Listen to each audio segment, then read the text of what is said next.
All righty, Scott Abrams, how you doing tonight, sir? I'm good. How are you? Good?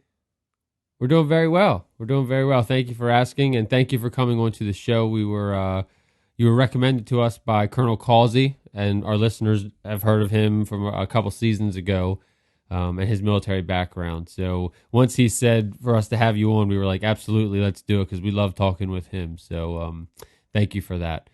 Um, Well, so thanks for having me. Now I owe Charles one. There you go. So how we usually start it off is we do some icebreaker questions.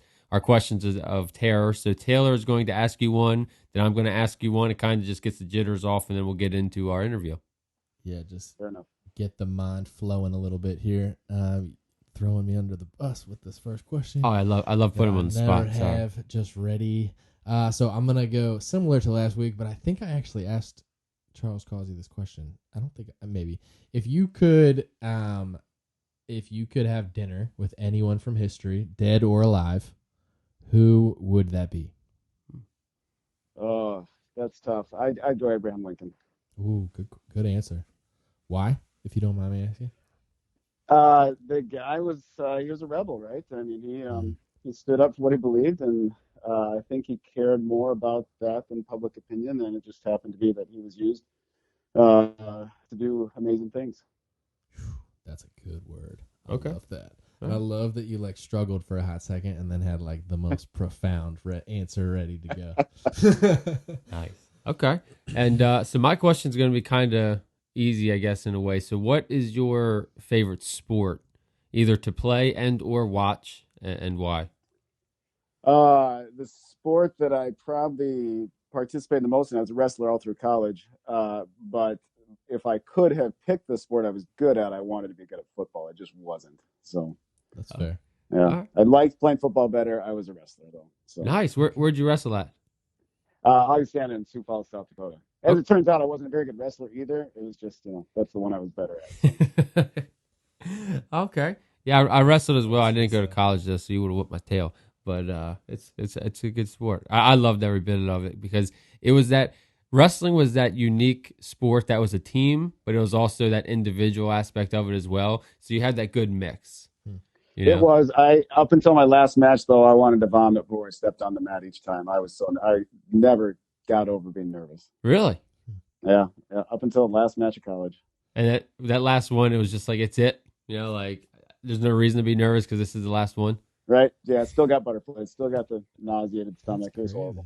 crazy. Yeah. Oh man. That's great. I actually had a friend in high school who's one of my best friends who I think listens to every episode. So because of that, I'm gonna call him out. He wrestled in high school, and there was one day he was trying to make weight and all that stuff, and then he like ate a lot of food, and it was in high school. And as soon as it started, it was like his first match of the year. As soon as the match started, he vomited all over the dude, and then ran Oh, out nightmare, the. nightmare. It was Every like hilarious. Okay, total moving on. nightmare. Moving Yeah. on. That's funny. So Scott, if you could to get us into the interview, let us know a little bit about yourself, your testimony, and your bring up and things like that. Yeah, so I grew up in a Christian home. My dad is a pastor, evangelical, free church pastor. So I grew up very evangelical tradition where we were taught that we were saved, taught appropriately, we were saved by grace through faith, that we didn't earn our salvation. My mind kind of twisted that to understand that since I'm saved by grace, I really don't have to do anything. And so this is an event that happened back then, and now I'm saved. I'm fine, so I can kind of live how I want. I think that we really celebrated that idea of you're a disaster or you're a sinner, and then you come to Christ and everything's fine. And so I really assumed that people that struggled with addiction were just people who hadn't met Christ yet, and I really didn't think that that was possible. Yeah, I think I thought it was impossible that really Christians could even be addicts. Hmm. That's good. I never That's a looked at it good from that word. way. Yeah. So are you married or kids or anything like that? Yeah, married, two kids. Yeah, so 17 and 18-year-old. We're getting ready for graduation, sort of graduation, whatever it's going to look like here. So Sure. Wow. yeah, 17, 18. Okay. That's awesome. Awesome. yeah. And where are you at? Like located in the United States? Where do you live? Wilmer, Minnesota, 2 hours west of Minneapolis. Okay. That's Minnesota. awesome. That's awesome. And so then, like you alluded to just there in your testimony with like addiction, you wrote a book called Freedom in the Fight. We just got the book like a week ago. It's a daily book. So as I was saying to you before we started recording, I haven't read all of it, but I can speak to what I have read, and it's awesome. We super recommend it, and that's why we're pumped to have you on. And like one of my favorite things about the inside cover, even before you get into any of the meat of it, it says recovery isn't just for the drug addict. We're all in the process of abandoning the old life for the new one, which I think is cool because, like, similar to what you're saying of you thought Christians couldn't even deal with addiction. Sometimes someone would hear about a book like, oh, daily reflections for recovery. I don't need that. I never dealt with addiction, or you know what I mean? Like that's not for me or whatever. But that just plain and simple calls out like, yeah, you know, there's an old life that we need to abandon. And so I love this book. Not really a question, but I love everything about it. Pumped to talk to you about what went into writing it and everything like that. But Yeah, absolutely. Can you tell us a little bit about the book since we're on the topic of it? Yeah, so the book is 365 devotional. It's something.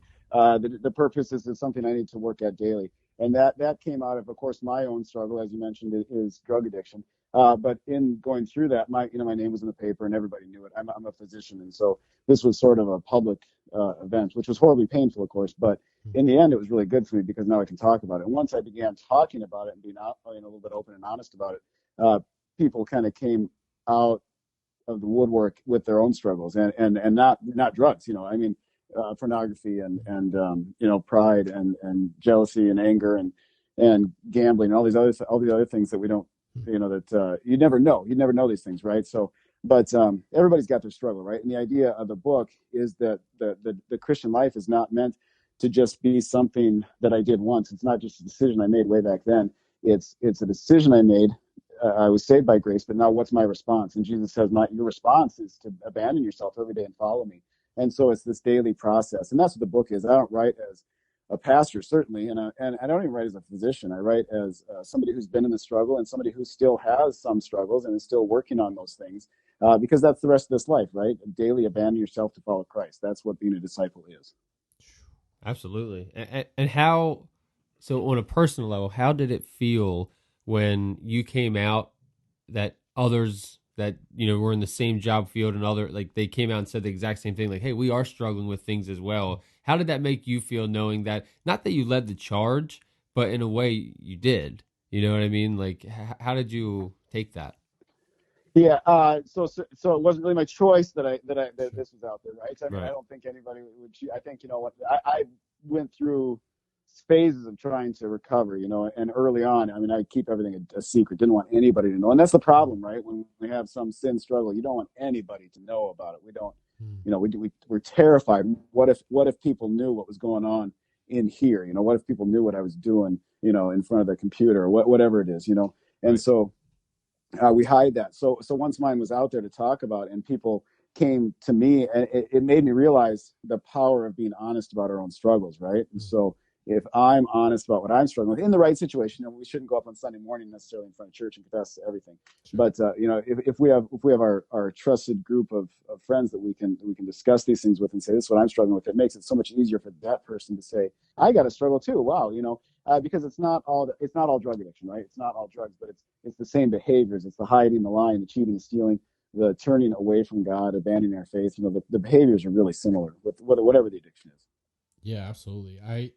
I've heard recently that one of the biggest struggles, maybe not struggle, but one of the biggest like contributors, I guess, to someone who's going through something is the feeling of solidarity. Like I think that's one of the ways that Satan really works on us is like, well, you're the only person who's dealing with this. Like no, everyone else has got their life together. Like that Instagram, like beautiful life that you see, like that's what their life really looks like. And you're the only one who's really struggling with this. So why don't you just keep that hidden? Don't tell anybody about that because you need to deal with that on your own. And I think that contributes to that feeling of not wanting to tell anybody about it. You know what I mean? And wanting to keep that hidden because then you're like, well, everyone else's life is together. I need to act like my life is together too. And you know what I mean? Right. Yeah, that's and you're alone in this. Nobody. What if everybody else knew what you were really like? And God forbid you tell anybody. Don't tell anybody. I mean, they won't even believe you're a Christian. Maybe you aren't even a Christian. These are the lies that kind of spin through our head. When I came out of treatment, it was hard. It was hard to go back to church, not because people in church were mean to me. They were fine. They were nice. but it just that feeling in my own mind, like these people are really shining. These people have it all together. And and I saw, honestly, I started volunteering at the local jail, which was really kind of comforting to be around other people who kind of knew, that we all needed help. Right. And so, and I get why Sunday morning can't be that at church, but at the same time, it was really nice to find a place where I could be comfortable and talk about my life problems. Right. Yeah. And so looking back on it now, Scott, I know you said, like, obviously it's not something you wanted to come out about, but now that once it did come out, could you sit back now years down the road and say in any type of way you're happy that it did because of the relationship you now have? Is it better with Christ than what it was? I know that's a weird question to ask. No, it's a perfect question. And of course, I mean, yeah, I look at my life now and I say, oh my goodness, why did I not get sober sooner? I spent 10 or 15 years struggling with addiction to opiate pain medications was my thing. Yep. And varying stages of trying to find recovery and trying to, get better. But there was always this knowledge that, when I was in really deep, by the end, I knew how painful it was going to be to get there. I knew, for me, I felt God telling me that you need to go to treatment. You got to confess. You got to address it with your job. And these were all things. I knew my career would be in jeopardy if I addressed this, right? And so nobody in their right mind wants to go through this mountain of misery. But then you come out the other side of it, you say, "Oh my goodness, this is what life is actually supposed to." I'm now living free from that disaster, because you spend so much time. It's just misery. Addiction is misery, right? Whatever we're addicted to is miserable. And then looking back, it's so worth it. But at the time, you don't want to go through what it's going to take to get there. But yeah, looking back, I've been sober for 5, almost 6 years, and oh my goodness, this life. I wake up every day, and this is honestly the first thing I pray is, "Dear God, thank you for today. Thank you that I'm sober. Thank you for my faith. Thank you for my recovery." And that's how I start the day. I love that. That's awesome. And I guess, I guess I went in being like, oh yeah, like I know what you struggle with. Like I read the beginning of your book, so we should have laid that out sooner. But I love that, and I've talked about this before on the show, that seeing how God's working in our lives is often done by looking back at what happened rather than looking ahead and thinking, how can he be possibly piecing these things together? So that's awesome, and I love that. So one question that I had coming out of that, and then like you said, you've been sober for 5 to 6 years, which, like, congratulations, that's awesome. Thanks. What led you then to think you needed to write a book? And in this context of the three, you mentioned it's a daily recovery. Yeah. What led you to be like, hey, this is something that I dealt with and other people need the same thing in this context? Like I said, I was so confused when I went to treatment about what my addiction meant for my faith. Was I a Christian? I literally had people close to me that asked me that, and I didn't know. I'd prayed to God 1,000 times, take away this addiction from me, take this. And we do this, right? We have some struggle and we say, God, take it away. I remained unwilling to do anything myself. And so my idea of turning to God was that God would magically just remove my addiction. Like he would make me, like if I'm trying to diet, that he would make me just not like donuts anymore and just only want to eat broccoli. So change my appetite, and then I'll change my behavior. And so when that didn't happen, and my life just absolutely fell apart, and it fell apart. I lost my job. I nearly lost my marriage. My career was a mess. And in that disaster, I turned to God saying, God, what do I need to do to change? And that was really the beginning. Was, okay, now you're willing to be obedient to what I've been telling you to do. And the answer to my question, what do I have to do, God? How do I quit? How do I quit destroying my life? Was Luke 9:23.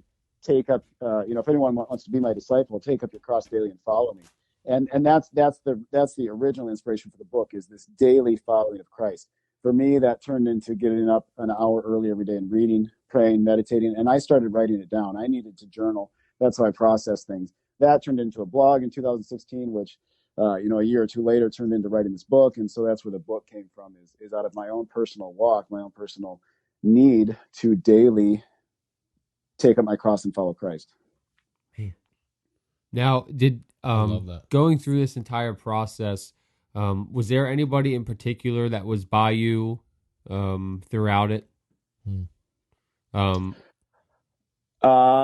were, there's too many people to name that have helped me, but I had those people that were encouragers from the start. The other Christians that were, when life fell apart, I went to my close friend at the time and told him, and he's been there every day since, and so That's one of again, going back to that secrecy thing.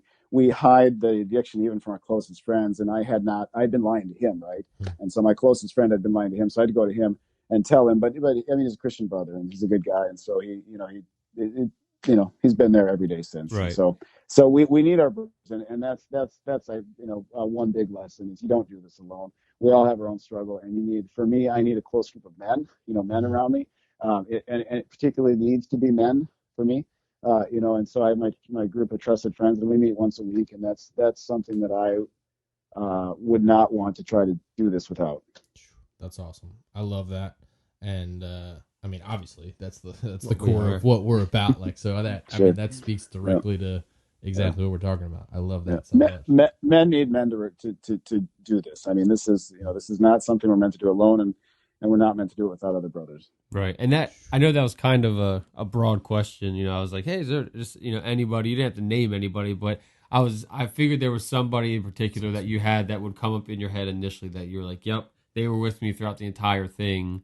And they still are. Like that's Yep, still there.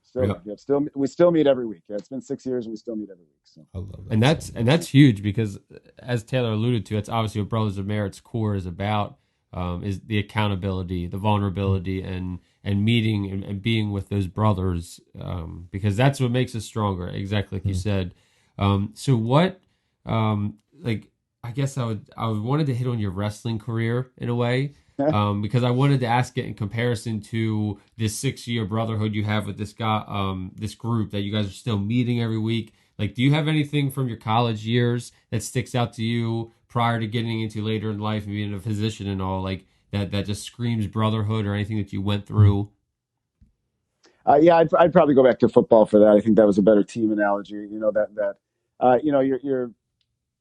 as unimportant maybe as it is in the grand scheme of things.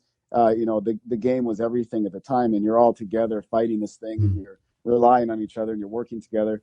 And then when it's over, at least for me, it was that was really hard when it was over. And that's the great thing about the brotherhood now. Of course, there's it's at least this my participation doesn't have to be over. I can still do it every week. And so I think it's a battle.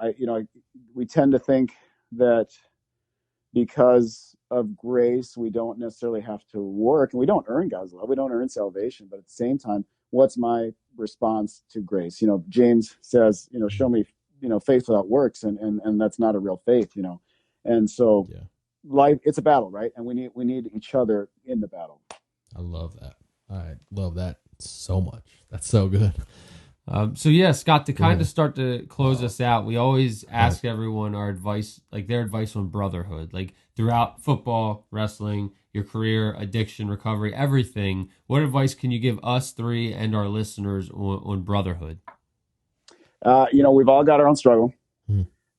You're not in this alone. It is miserable if you try to do it alone. We need each other. We share each other's burdens. That's the purpose of brotherhood. We point each other to Christ. We don't have to live. So we're all going to have our struggles, but we don't have to live enslaved. You don't have to live enslaved to the struggle. In Christ, our brotherhood in Christ, we can know freedom, and we can spur each other on to that. And that's a beautiful thing when it happens. I love that. I was going to ask a question before you asked that. So I'll ask you. It's all good. We're going to go for it. So, do you have and this is like, sorry if this is like an on the spot question, and you feel free to say, no, I don't. I love them all.